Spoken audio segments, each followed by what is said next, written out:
Variation of pressure with height. इसका मतलब क्या है, यहाँ से अगर मैं हाइट में ऊपर जाऊँगा तो प्रेशर कम होता है, कितना होता है ये हमें पता करना है।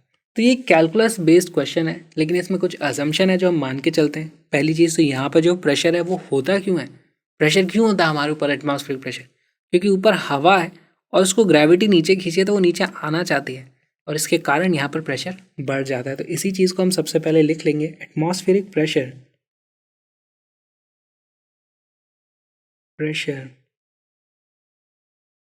is due to the weight of air। बस ठीक। अब सॉल्यूशन कैसे निकाला जाए, तो इसके लिए हमें कुछ कैलकुलेशन का यूज़ करना पड़ेगा। सबसे पहले तो मैं यहाँ पर एक एयर कॉलम को कंसिडर करूँगा। इस तरीके से एक कॉलम बनाओ, ये इस कॉलम का कुछ एरिया होगा, ऐसे सर्कुलर कॉलम है, एरिया इज इक्वल टू ए। यहाँ से y हाइट पर मैं ऊपर जाता हूँ इस तरीके से, और यहाँ पर एक एलिमेंट इस तरीके से कंसिडर करता हूँ जिसकी थिकनेस हो जाएगी dy। ठीक, अब देखो यहाँ पर हमारे पास इस कॉलम को अगर हम कंसिडर करें, इस कॉलम को मैं यहाँ पर इस तरीके से बनाता हूँ, ये रहा हमारा वो कॉलम। इस कॉलम के ऊपर क्या क्या फोर्सेस लग रहे होंगे इसको इक्विलिब्रियम में अगर रहना है तो। सबसे पहली चीज़, यहाँ पे मैं प्रेशर अज्यूम करता हूँ, प्रेशर है P, और यहाँ पे y में dy ऊपर जाने पे प्रेशर बन जाता है P plus dp, P plus dp। आप बोलोगे ऊपर जाते हैं तो प्रेशर नेगेटिव होना चाहिए, मतलब प्रेशर कम होना चाहिए, तो यहाँ पे P माइनस डी भी यूज़ कर सकते हो, या फिर आप यहाँ पर P प्लस डी ले लो, dp नेगेटिव आ जाएगा। सिंप्लिसिटी के लिए मैंने P प्लस डी यहाँ पर यूज़ कर लिया है। तो इसके ऊपर देखो, यहाँ पर हमारे पास कुछ फोर्सेस लगेंगे, नीचे की तरफ फोर्स लगेगा, क्या लगेगा, प्रेशर इनटू एरिया। ऊपर की तरफ प्रेशर कितना है, P प्लस डी, तो यहाँ पे फोर्स लगेगा P plus D multiplied by area, ये फोर्स लग गया। नीचे से भी हमारे पास इस तरीके से प्रेशर के कारण फोर्स लगेगा। नीचे प्रेशर कितना था, P, तो नीचे की तरफ से हमारे पास जो फोर्स लग रहा है वो जाएगा P इंटू एरिया। क्या ये दोनों फोर्सेस बराबर होने चाहिए, नहीं। यहाँ पर हमारे पास एक इस तरफ छोटू सा mg और लगेगा, नीचे की तरफ mg। भाई mg क्या है, ये मास हो जाएगा, छोटा सा हमारे पास जो मास होगा dm है ना, इसकी छोटी सी थिकनेस मानी थी, छोटा सा ही मास होगा dm इंटू जी, ये हमारे पास लगने वाला है ग्रेविटेशनल फोर्स। ऑलराइट, इन तीनों फोर्सेस को इक्वेशन में लिख के बैलेंस करा दो। नीचे की तरफ फोर्स लग रहा है P plus D multiplied by area plus dm into g, जो भी छोटा सा mg लग रहा है उसके ऊपर, is equal to P into area. ये हमने किया है फोर्स बैलेंस। ऑलराइट, अच्छा मुझे बताओ, इसमें हमारे पास इस dm की वैल्यू मैं चेंज करना चाहता हूँ। dm को मैं y की टर्म्स में लिख सकता हूँ, बिल्कुल लिख सकता हूँ। देखो इसका छोटे से का मास क्या होगा, मास होगा इसकी डेंसिटी इंटू छोटा सा वॉल्यूम dv। छोटा सा वॉल्यूम कितना है, देखो area of cross section multiplied by height. Area हमने लिया है a, हाइट इसकी थिकनेस है dy और डेंसिटी है d। मैं यहाँ पर लिख सकता हूँ dm is equal to area into height कितनी है dy into density of air. और एक चीज़ यहाँ पे देखो, हमारी एयर में आपको पता होगा कि सबसे ज़्यादा जो गैस पाई जाती है वो है कौन सी, नाइट्रोजन। उसके बाद सेकंड होती है ऑक्सीजन। तो हमारी जो एयर है उसको 99% is a mixture of nitrogen and oxygen. तो हम जब भी एयर की बातें करेंगे तो उसको ऑलमोस्ट हम डायटोमिक गैस की तरह कंसिडर करते हैं। इस चीज़ को भी हम लिख लेते हैं, air is equal to 99% N2 plus O2। इसका मतलब डायटोमिक गैस इसको आप मान सकते हो। डायटोमिक गैस में भी हम इसको आइडियल गैस मान के चलने वाले हैं अभी, क्योंकि तभी हम कैलकुलेशन कर पाएंगे, नहीं तो हमसे कैलकुलेशन होने वाली है नहीं। ऑलराइट, तो यहाँ से अब इसको मैं फिर से इक्वेट करता हूँ, ऊपर यही वैल्यू ऊपर यहाँ पर dm की जगह रख दूंगा, तो देखो मेरी इक्वेशन क्या बन जाती है, P plus D multiplied by area plus dm की जगह रख दो a dy into rho into G is equal to P times a। सारे के सारे ए कैंसिल आउट हो जाते हैं और आप देखोगे ये प्रेशर इस प्रेशर से कैंसिल आउट हो जाएगा। हमारे पास वैल्यू बचती है D P is equal to minus rho G D Y. हमारे पास डी पी और डी वाई के बीच में एक रिलेशन आ चुका है, इंटीग्रेट कर देंगे तो आंसर आ जाएगा। बस यहाँ पे एक छोटी सी प्रॉब्लम है। वो प्रॉब्लम क्या है? ये जो डेंसिटी है ये भी वेरिएबल है। जैसे जैसे हम ऊपर जाते हैं प्रेशर भी कम होता है, डेंसिटी भी बदल जाती है। तो density is a function of Y. अब वो कैसे पता करें? तो वो पता करना पड़ेगा, उसके लिए हमारे पास काम आएगी P V is equal to N R T, हमारी आइडियल गैस इक्वेशन। अज्यूम करेंगे T is equal to constant. क्या ऐसा होता है वाकई? जैसे जैसे हम ऊपर जाते हैं हमारे पास हमें पता है टेम्परेचर कम होता जाता है, और राइट, लेकिन हम मान के चल रहे हैं टेम्परेचर सेम है। क्या यहाँ से मैं डेंसिटी का एक फॉर्मूला निकाल सकता हूँ? अगर मैं इस नंबर ऑफ मोल्स को एवरेज मोलर मास से मल्टीप्लाई कर दूँ, number of moles into mass पर मोल, उससे मुझे टोटल मास मिल जाएगा, है ना। यहाँ पर मैं लिखता हूँ P V is equal to N into M divided by M into R T. यहाँ पर एम क्या चीज़ है? Average molar mass. ये हो जाएगा किलोग्राम पर मोल के हिसाब से ये मिलना चाहिए। अब ये हमारे पास क्या बन गया? ये बन गया हमारे पास total mass, right. Total mass divided by volume कर दोगे तो वो बन जाएगी डेंसिटी।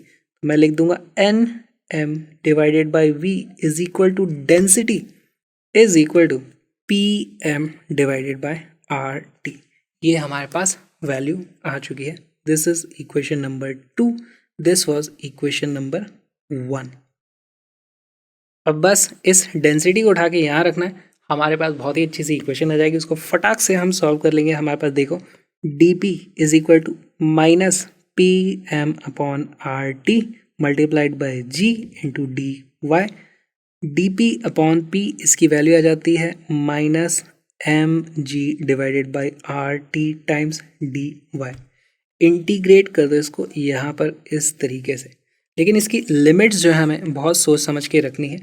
जिस वक्त हमारे पास y की वैल्यू 0 है, y यहाँ से नापना शुरू किया है ना, y इज इक्वल टू 0 पर हमारे पास प्रेशर की वैल्यू क्या है? P atmospheric. y is equal to 0 पर P नॉट, या फिर ग्राउंड पे जो प्रेशर होता है वो हम मानेंगे। और यहाँ से y डिस्टेंस पे जो प्रेशर है वो तो हमें P वही तो पता करना है। यहाँ पर जब y की वैल्यू y होगी तो प्रेशर हो जाएगा P। ये हमारी लिमिट्स हो गई। इसको आप सॉल्व करोगे तो ये जो है ये तो हमारा लॉग फंक्शन आ जाता है। लिमिट्स लगोगे तो क्या आ जाएगा? L N P divided by P naught. यहाँ से हमें मिलता है L N of P divided by P naught is equal to minus M G upon R T times Y, है ना। इस तरफ डी वाई को इंटीग्रेट करोगे, ये सब तो कांस्टेंट है, बाहर आ जाएगा। बहुत ही सिंपल हो गया। यहाँ से हमारे पास वैल्यू आ जाती है। आप इसको E raise to the power चढ़ा दोगे, pressure P is equal to P naught E raise to the power minus M G upon R T times Y. बहुत ही अच्छा सा रिलेशन आ गया, एक्सपोनेंशियली डिक्रीज कर रहा है। इसका हम ग्राफ भी बना सकते हैं। ये है हमारा एक्स एक्सिस पे हम y कितना ऊपर गए हैं आसमान में, और इस तरफ हमारे पास प्रेशर होगा। प्रेशर डिक्रीज करेगा एक्सपोनेंशियली, है ना। और at y is equal to 0, y की वैल्यू 0 है। यहाँ पर ग्राउंड लेवल पे प्रेशर की वैल्यू कितनी आती है? एटमॉस्फेरिक प्रेशर के बराबर। तो ये आ जाता है पी नॉट हमारे पास वैल्यू आ जाएगी एटमॉस्फेरिक प्रेशर। इस तरीके से ग्राफ जाएगा, वो इनफाइनाइट हाइट पे प्रेशर 0 हो जाए। बहुत ही आसान क्वेश्चन था। हमने स्टार्ट किया कैसे? हमने एक कॉलम लिया, कॉलम में एक छोटा सा थिकनेस का एलिमेंट लिया, उसके ऊपर नीचे जो भी प्रेशर थे वो लिखे, फोर्सेस बैलेंस कराया, जिसमें छोटे से मास के ऊपर ग्रेविटी का फोर्स को भी इंक्लूड किया। फिर हमने जो डेंसिटी आई थी, डेंसिटी को लिखा हमने टेम्परेचर प्रेशर की टर्म्स में, उसको हमने यहाँ पर रख दिया, और फिर उसके बाद लिमिट्स लगा के इंटीग्रेट करा। बहुत सिंपल क्वेश्चन हो गया। अब एक लास्ट क्वेश्चन और बाकी है, उसको भी देख लेते हैं।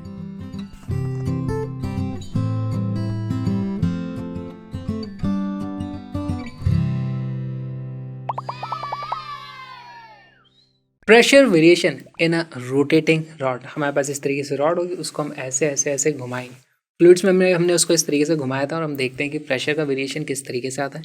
यहाँ पर कुछ और तरीके से प्रेशर का वेरिएशन आएगा। मोस्टली डिफरेंस क्यों आता है?